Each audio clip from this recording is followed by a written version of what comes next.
하나님 말씀 야고보서 5장 19절 20절 마지막 절 말씀을 같이 읽겠습니다.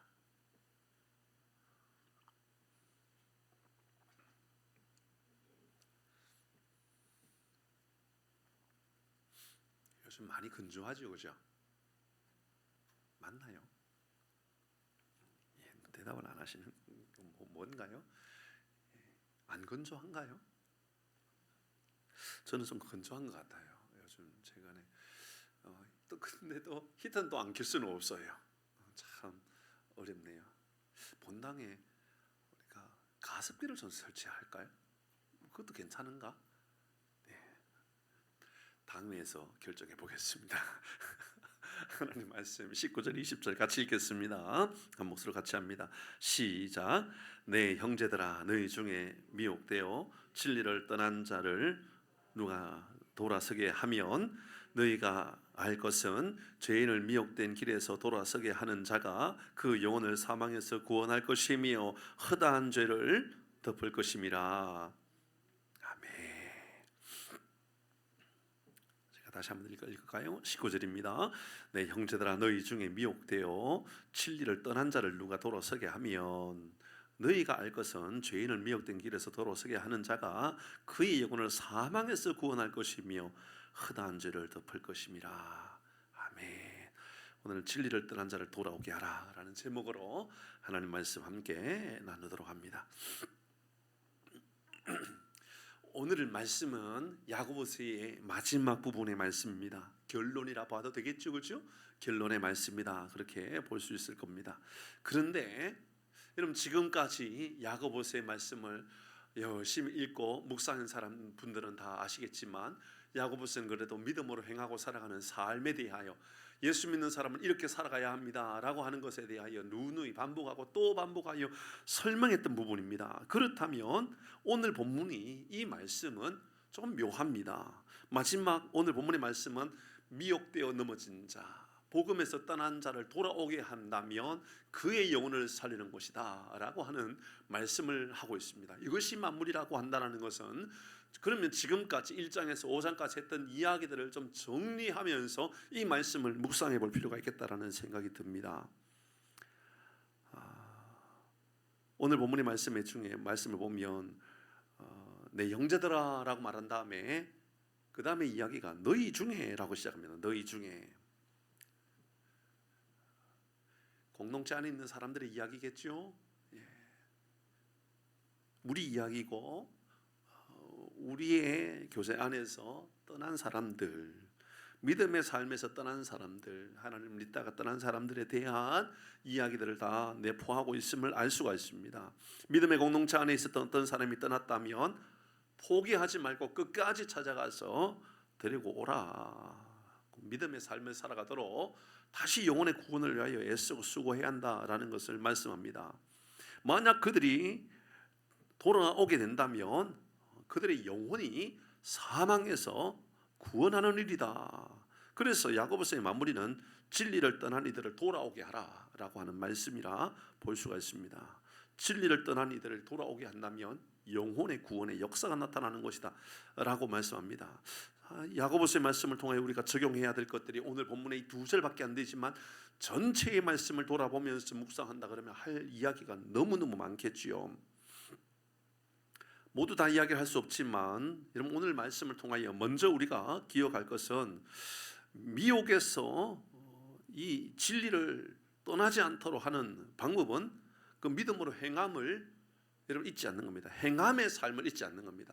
그러니까 미혹되어서 세상에 넘어지지 않는 방법, 진리를 떠나지 않는 방법은 행함이 있어야 됩니다. 그러니까 예수 잘 믿는다는 것은 입으로 믿는 게 아니에요. 성경을 얼마나 많이 알고 있느냐가 아니고요, 삶으로 증명하는 것이 믿음입니다. 사람들은 믿음의 자리다 그러면 성경 좀 알고 기도 좀 하고 찬송 좀 잘 부르면 믿음이라 그럽니다. 그렇지 않습니다. 믿음은 삶으로 증명해야만 믿음이 되는 겁니다. 어떤 이들은 그냥 믿음을 떠나는 이들도 있습니다. 귀찮아 그럴 수도 있겠죠. 근데 어떤 이들은 차라리 성당 가야 되겠다 그러면서 성당 가는 사람도 있고요, 참 안타까운 것은 또 이단에 넘어지는 사람들도 있습니다.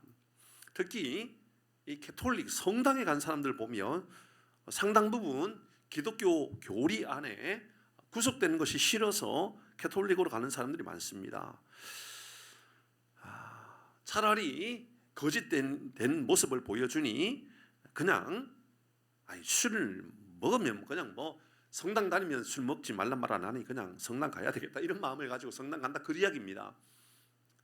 이 성당 다니는 사람들, 근데 신실한 믿음의 사람들 가운데는요 술을 멀리하는 사람들도 있더군요. 신부님 술을 먹던가요, 먹던가요? 잘 모르시죠? 예, 먹습니다. 근데요 신부님들 중에도요 신실하게 자기 수행을 알 줄 아는 그런 삶을 살아가는 사람들은 또 멀리하는 사람들도 있습니다. 이건 또 잘못됐다라고 여기는 사람들이 있습니다. 성경이 우리에게 가르쳐 주기 때문에 성경 그대로 받아들이는 것이지요. 성당 다니는 사람 제사 지냅니까, 안 지냅니까? 지내죠. 그 잘못된 겁니까? 잘못된 건 아닙니까? 잘못된 겁니다. 근데 신실한 믿음의 사람들 중에 그게 잘못됐다라고 이해하는 사람들도 있습니다. 그러니까 한국의 캐톨릭의 문제인 겁니다. 그러니까 한국의 제사를 문화로 받아들여 버린 것이죠. 그러니까 제사를 지내는 것은 문화입니까? 종교입니까? 종교입니다. 우상숭배입니다. 그럼 받아들이면 안 되는 것이지요. 그런데 이런 것들이 구속받는 것이 싫어서, 그러니까 다툼이 싫은 것이죠. 술의 문제나 담배의 문제나 제사의 문제, 이런 것과 불편한 관계가 생기는 것이 싫어서 그냥 성당에 가버려야 되겠다 이렇게 생각하는 사람들이 있다 그 말입니다. 물론 개신교에서는 그런 행위에 대해서 전혀 받아들일 수가 없습니다. 그냥 있는 그대로 성경의 말씀을 우리가 받아들이다 보면 다 문제가 있는 부분이 있는 겁니다. 더 큰 문제는 이제 이단에 빠진 경우입니다. 뭐냐 하면 믿음으로 거룩한 삶을 살아간다고 그러면서 그들의 행위가 정말 거룩하지 않고 정당하지 않다라는 겁니다. 그래서 이단을 보니까 엄격한 거예요. 너무 엄격한 거예요. 그 엄격함이 좋아가지고 이단을 가는 거예요. 그 엄격함이 뭐냐 하면 종교적 행위를 말하는 겁니다. 예를 들어서 옷을 하얀 소복 같은 옷을 입는다든지, 주의를 지키는데 거룩하게 지키는 것은 밥을 안 사 먹는 것이다라고 생각하고, 걸어 다니는 것이라고 생각하고, 그리고 돈을 쓰지 않는 것이라고 생각하는 그런 모습입니다. 율법적인 행위를 중요하게 여기는 것이죠. 그러다 보니까 이단이 그런 모습을 보여주면 야 거룩하구나, 야 순결하구나. 여러분 한번 여쭤보십시다. 하얀 옷을 입으면 순결한 겁니까? 우리 교회 다음 주부터 순결한 교회가 되기 위해서 여러분 이제 하얀 소복 입고 교회에 모이자고 그러면 될까요? 그럼 다 모이겠습니까? 여러분 다 소복 입고 오겠습니까? 도망갈까요? 근데요 그게 이단들 가운데는 그렇게 하고 있단 말입니다. 근데 그 모습을 보면서 야 우리 교회는, 이단을 말하는 겁니다. 야 우리 교회는 성경적이다 이렇게 말합니다. 이 성경이 말하는 하얀 옷이라고 하는 것은 예수 그리스도의 보혈의 피로 말미암아 씻음 받은 그리스도인의 옷을 입으라라는 의미로 하얀 옷을 말하는 것이지, 하얀 소복 입고 나타난다 그럼 예수님도 놀랄 겁니다. 희한한 사람들 다 모였구나 이렇게 볼 겁니다.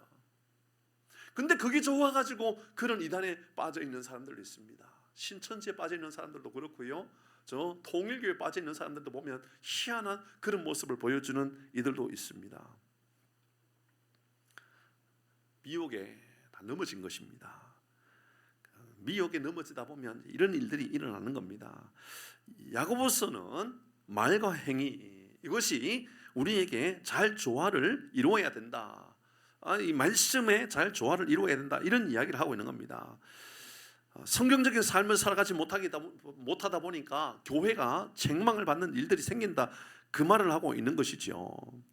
여러분 우리의 모습이 어떤지를 보라는 겁니다. 여러분 좀 더 진지하게 말씀을 읽고 잘 실천하다 보면 철저하게 성경은 말씀과 실천이 딱 붙어 있어요. 얼마나 붙어 있는지 여러분에게 오늘 좀 자세하게 말씀을 드리려고 합니다.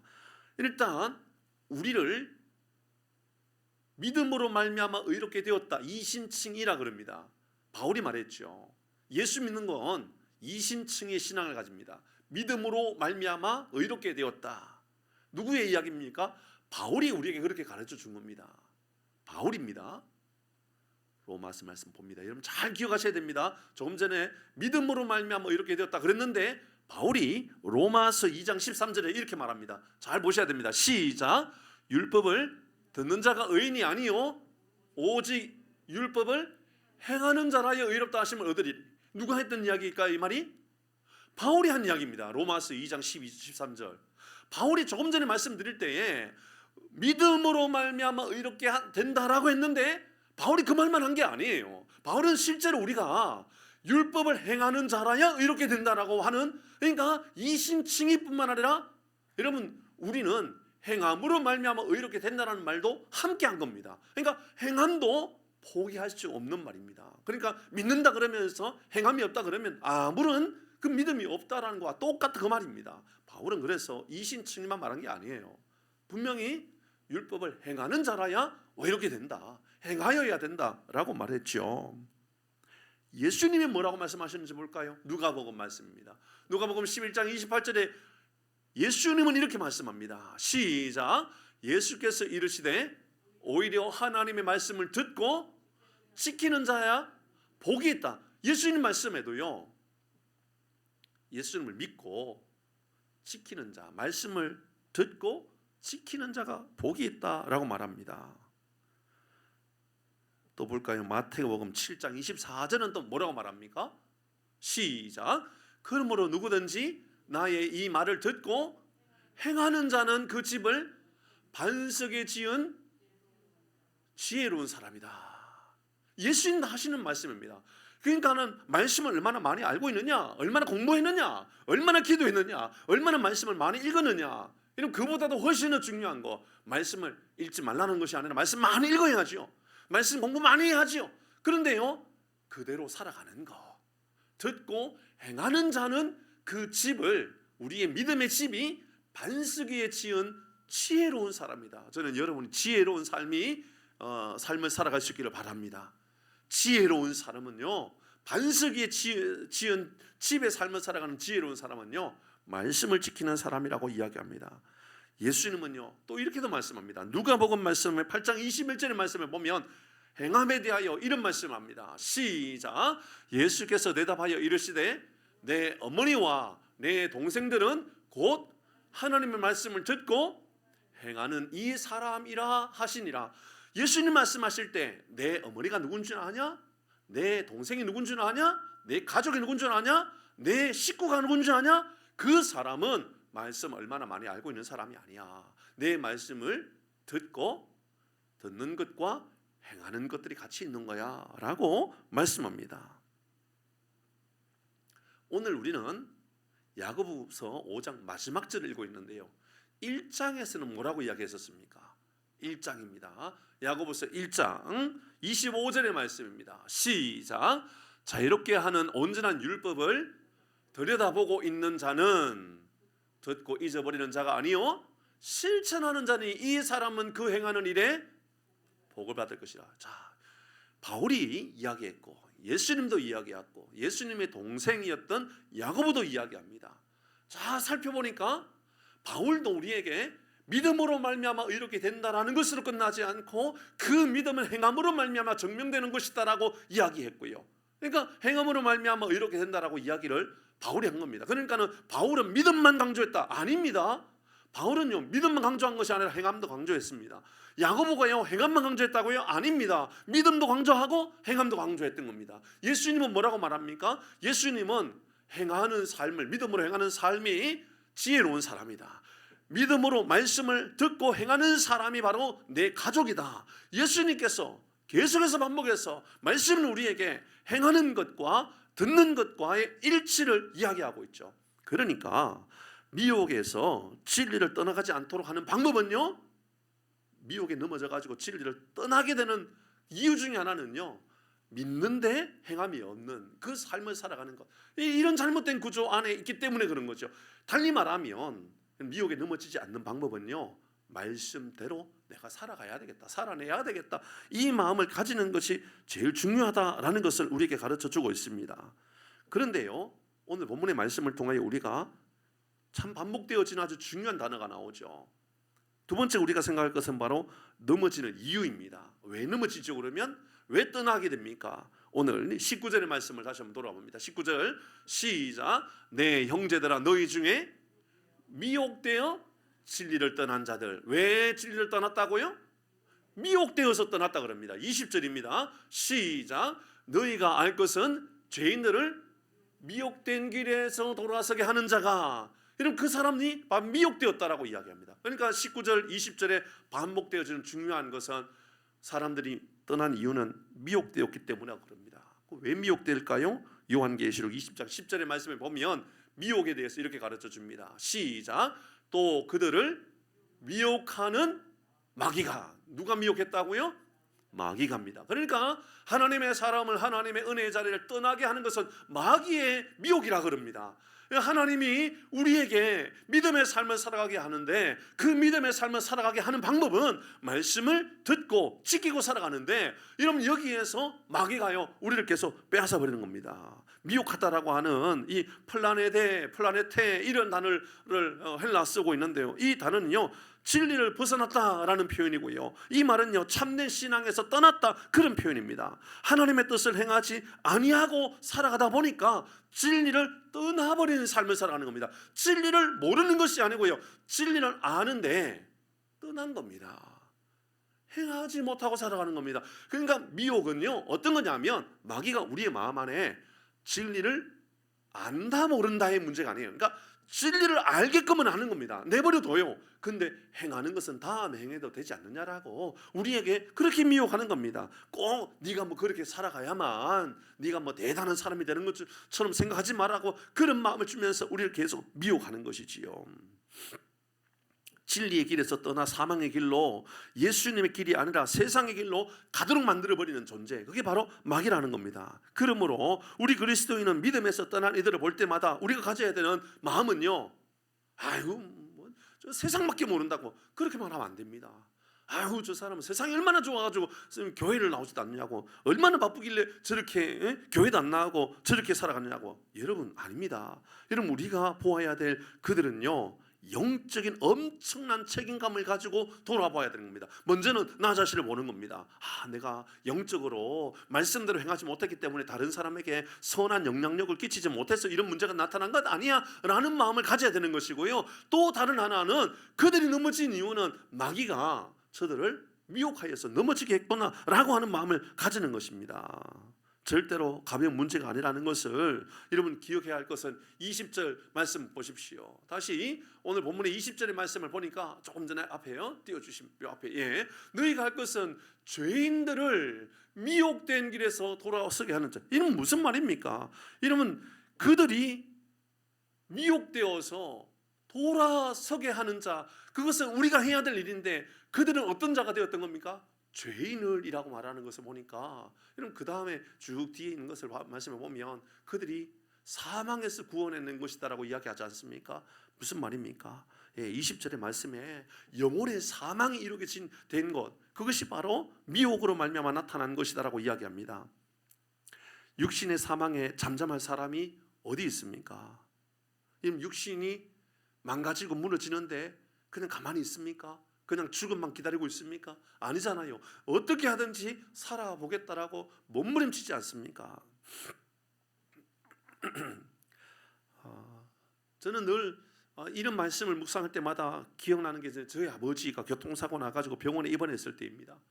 그러니까 구미 차병원에 이제 사고로 입원했을 때입니다. 아직도 기억나는 게 12월 31일입니다. 12월 31일 날 아침에 이제 저녁에 송구영신 예배를 준비하겠다라고 이제 아침 일찍 목욕탕 가시는 길에 가시긴 했는데 오시질 않는 거예요.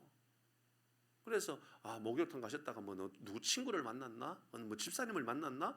왜 안 오실까? 그래서 점심때가 되어서 너무 연락이 안 되어서 이제 이 구미에 있는 경찰서, 병원을 다 수색했는데 못 찾은 거예요. 근데 구미 차병원이라고 구미에서 제일 큰 이제 병원이 있어요. 대학병원급인데 그 병원에 했더니 신분을 알 수 없는 남성이 한 분이 교통사고로 들어와 있다는 거예요. 새벽에. 그래 가보니까 알아볼 수가 없을 정도로 다 무너진 거예요. 얼굴도 막 너무 많이 붓고 몸이 부어가지고 알아볼 수가 없을 정도예요. 그러니까 저희 아버지가 군대에 있을 때에 팔에 문신을 조그맣게 하나 해놓은 게 있거든요. 그거 보고 우리 아버지인 줄 알았었어요. 그 정도로 몸이 다 무너졌거든요. 병원에서는 3일 안에 돌아가신다 그랬단 말입니다. 3일이 고비다라고 했지만 병원에서는 3일 안에 돌아가시니 장례를 준비하라고 이야기했습니다. 그래서 저희 아버지 장례를 준비하기 위하여 저희 삼촌 작은 아버지는 고향에 이미 묘자리를 준비하러 갔고요. 뭐 어떻게 합니까? 그리고 저희 형님은 저희 삼촌과 함께 장례를 준비하기 위한 방법을 찾고 있었습니다. 그때 하나님 저에게 주셨던 말씀이 빌립보서 1장의 말씀이었습니다. 이 일을 통하여 도리어 하나님의 나라의 복음의 진전이 이루어질 것이다.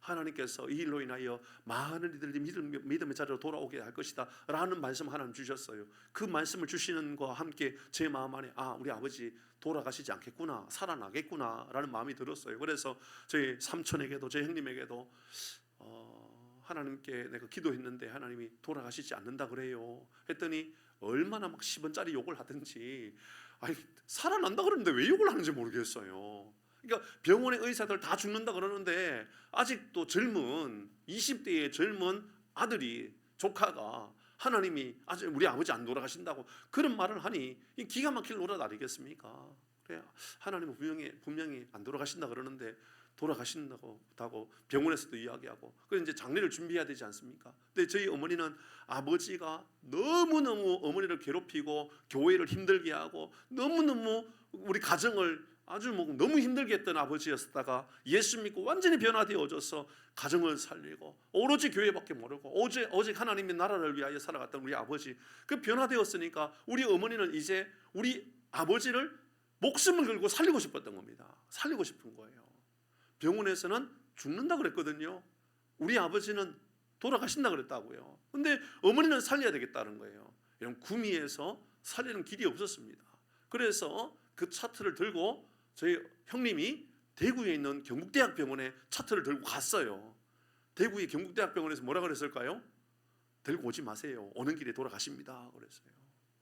차트를 보더니 병원에서 방법이 없으니까 돌아가신다 그랬다고요. 왜 그랬느냐 하면 다리가 부서진 것에 대해서는 여러 번 말씀드렸으니까 다리가 지금도 기억이 나요. 한쪽 다리가 6군데 부러졌어요. 6군데. 다른 쪽에는 2군데 부러지고 다리도 다 부서졌죠. 근데 그게 문제는 아니었었어요. 2군데가 문제였는데 하나는 목 경추가 부러졌어요. 이미 목에 경추가 부러졌고 뇌는 함몰되었어요. 벌써 일부분 함몰되었고요. 근데 더 심각한 것은 갈비뼈가 부서지면서 장기를 다 찔러 놓은 상태예요. 이걸 뽑지도 못할 정도로 다 찔러 놓은 상태인 거예요. 그러니까 움직일 수가 없는 거죠. 몸이 다 불어 터져 있는 상태에 있는 거고요. 그러니까 저희 어머니가 했던 말이 뭐냐 하면 그러면 헬기를 태워서라도 서울의 삼성병원으로 옮겨라. 왜 그럴까요? 살리고 싶으니까. 우리 어머니는 오직 살리는 것밖에 안 보이는 겁니다. 헬기를 태워가지고 삼성병원으로 옮겨라. 아니 경기권에서 그렇다면 이해할 수 있죠. 근데 경북 구미에서 서울까지 온다고요? 불가능한 일이죠. 병원에서 뭐라 그러냐면 헬기를 타면 헬기에 진동이 있습니까? 없습니까? 타보셨어요? 저도 안 타봤지만 저도 알아요. 그죠? 헬기를 타면 진동이 차보다도 훨씬 심할 거 아닙니까? 헬기를 타면 진동에 아마 갈비뼈가 심장을 찔러서 타자마자 돌아가실 거라고. 그런 방법이 없는 것 아닙니까? 물론 하나님께서 저희 아버지 살리셨어요. 그런 상태에서 하나님 살리셨어요. 6개월 정도 지나고 나서 의식이 돌아오고 6년 6개월을 더 사셨어요. 얼마나 하나님께서 은혜를 주셨는지 몰라요. 보시지요. 사람을 살려야 되겠다 할 때 육신의 사람을 살리겠다라고 하는 일에도 헬기를 띄우면 돈이 얼마나 들까요? 서울 삼성의료원이 아니고요, 구미라고 하는 지역의 차병원에서 1년 동안 보험 수가로 결제한 게 1억이 넘어요. 지금으로부터 20년 전에, 20년 전, 20년 맞죠? 20년 넘었죠? 20년 전에 1억이 넘는 돈이 들어간다고요. 근데 오로지 한 가지예요. 살려라. 살리기 위해서, 육신의 몸을 살리기 위해서라도요, 사람들은 돈을 쓴단 말입니다. 너무너무 소중한 사람이라면, 너무너무 귀한 사람이라 그러면 그 사람 살리기 위해서 돈이 얼마 드는다, 이런 그게 중요하지 않는 거예요. 어디냐, 그게 중요하지 않는 거예요. 어떤 방법이라도 살려라, 그것만 오직 보이는 거죠. 그럼 영혼은 어떻습니까? 영혼의 구원을 위하여서, 사람을 살리기 위해서 우리는 어떤 노력을 하고 있습니까? 오늘 성경은 우리에게 그 이야기를 하고 있거든요. 미혹으로 말미암아 넘어진 사람이 있다. 미혹으로 말미암아 하나님을 떠난 사람이 있다. 미혹으로 말미암아 하나님을 모르는 세상 사람으로 살아가는 사람이 있다.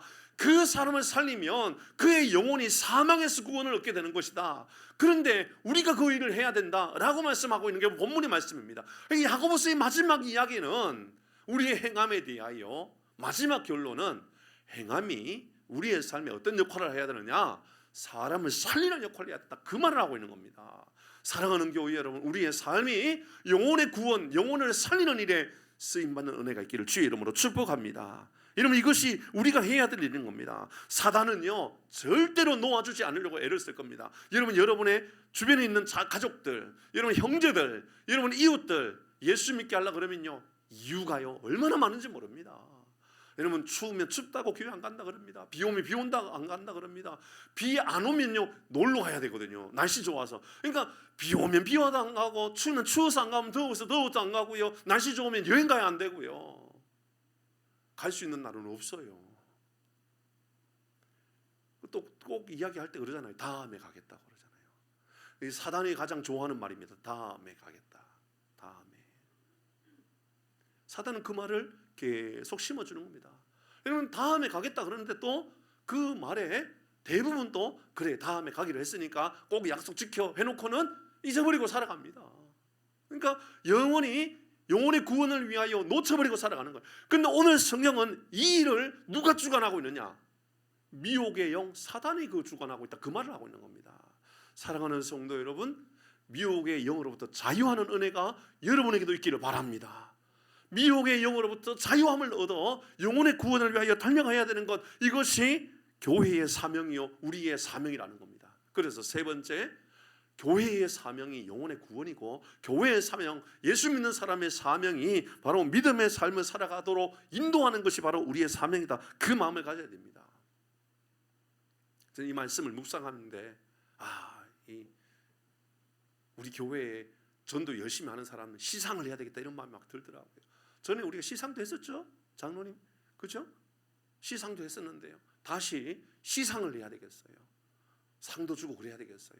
물론 하나님께서 기뻐하시는 하나님의 상급이 따로 있습니다. 우리 교회는 교회 입장에서 그들을 향하여 축복해주고 노고에 대하여 격려하는 마음을 가지고 축복해주는 거 괜찮죠, 그렇죠? 우리 한번 그런 시간을 만들어갈 필요가 있을 것 같아요.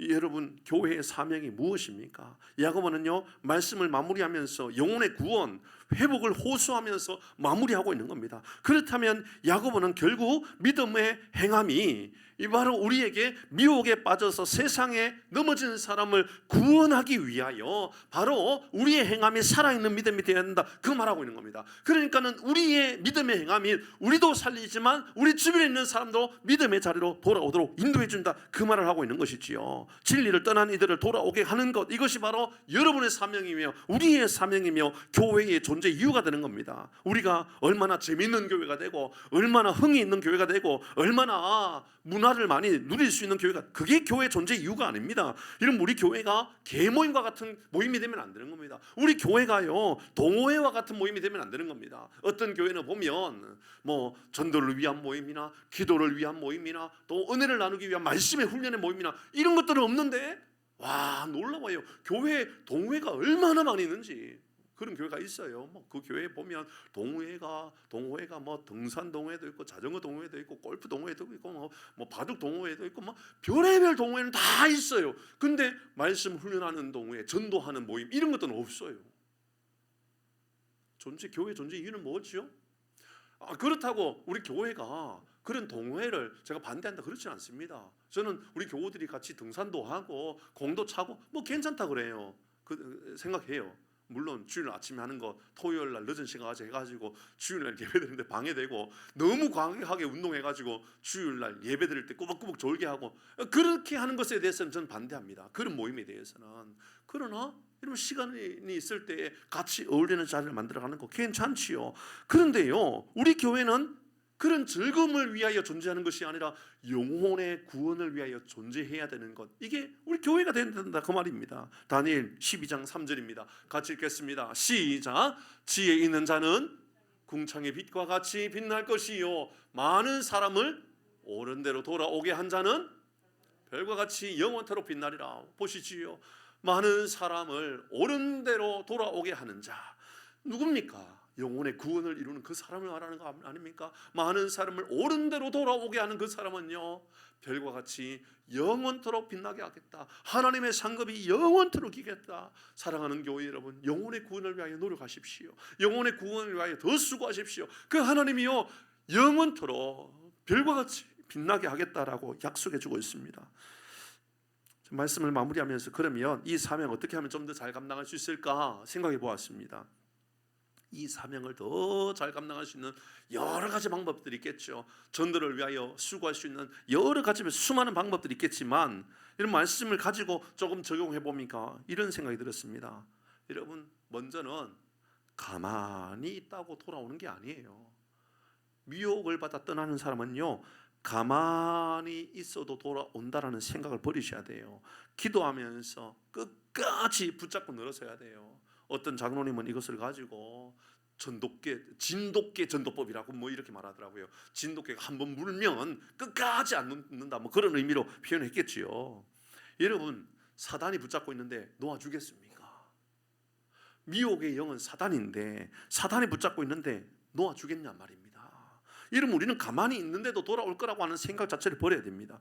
우리가 노력해야 되고요. 우리가 끝까지 찾아가서 돌아오도록 노력해야 되는 겁니다. 정말 엄청난 큰 은혜가 있어야만 된다는 것입니다. 돌아오기까지 수고하고 노력해야 될 그 역할을 바로 우리 그리스도인들, 믿음의 삶을 살아가는 우리의 해야 할 일이라는 겁니다. 우리 그리스도인의 가장 큰 사명은 바로 이 한 영혼이 돌아오기까지 수고하고 기도하고 노력하는 것, 이게 바로 우리 그리스도인의 삶의 방법이라 이야기하는 겁니다.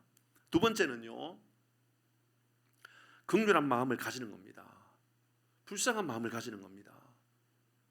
그냥 떠났기 때문에 왜 떠났는지 모르겠다 불평을 하면서 그 사람에 대해서 안 좋은 이야기를 하고 그럴 필요가 없습니다. 그럴 문제도 아닙니다.